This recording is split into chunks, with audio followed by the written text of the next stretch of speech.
Bahrain, once described as a promising model for political reform and democratic transition.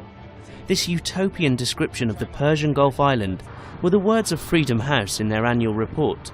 However, the second sentence was quick to reveal the ugly truth, namely that Bahrain has become one of the Middle East's most repressive states.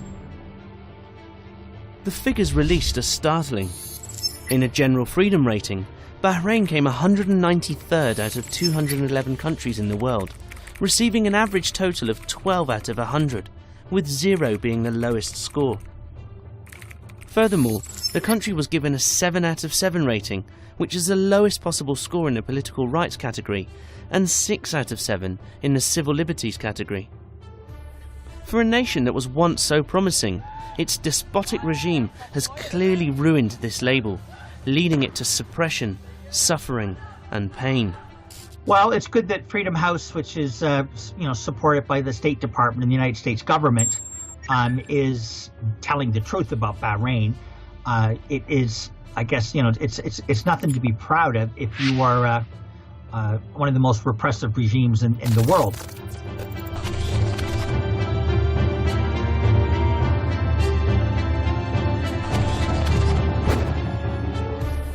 Bahrain has long been in the shadow of its Saudi masters, as well as enjoying a huge military budget that it has seen rise from $405 million to $924 million over the last 10 years. Most of this military hardware has come from the United States and the United Kingdom, both countries of which are ready to slam human rights records across the globe, yet unreservedly they support a regime that totally trashes this notion.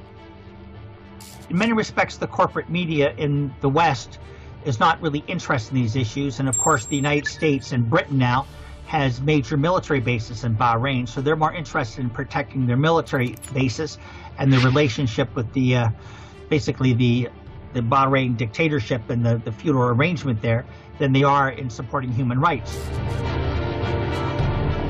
The Bahraini authorities have since 2016 been on a mission to completely quash any form of peaceful political organisation. Their acts range from the suspension of political groups such as Al-Wafaq, a Shia political group that has long been a legitimate opposition party. The suppression continued along the lines of the Shia target, with the arrest and detention of the leading Shia cleric, Isa Qasim, who has also had his Bahraini citizenship stripped.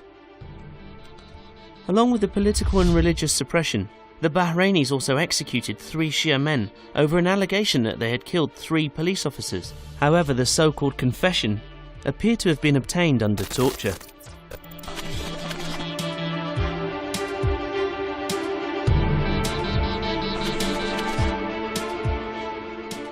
The Universal Periodic Review, or UPR, is a UN process which involves the review of human rights records of all UN member states, of which Bahrain is a signatory. This state-driven process, which works in accordance with the Human Rights Council, is an opportunity for each member state to declare what actions they have taken to improve the human rights situations in their respective countries, with both suggestions being made by the state and the organisation. The UPR is a unique process involving a review of the human rights record of the 193 UN member states. However, with the next meeting being in May 2017, what will be the outcome for Bahrain? Will the crackdown on any legitimate opposition opinion be discussed? And will the detention of political prisoners be raised, as well as the execution of prisoners whose confessions are obtained through torture be questioned?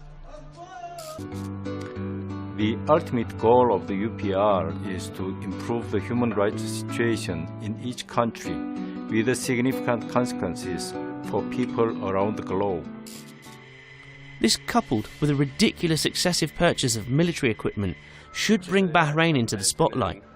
However, it appears that, as usual, the UN will fail to implement any change, and as usual, the body will ignore the human rights situation in the oppressive Khalifa regime. One can only raise a speculative question as to how and why Bahrain is allowed to get away with human rights that are clearly human wrongs.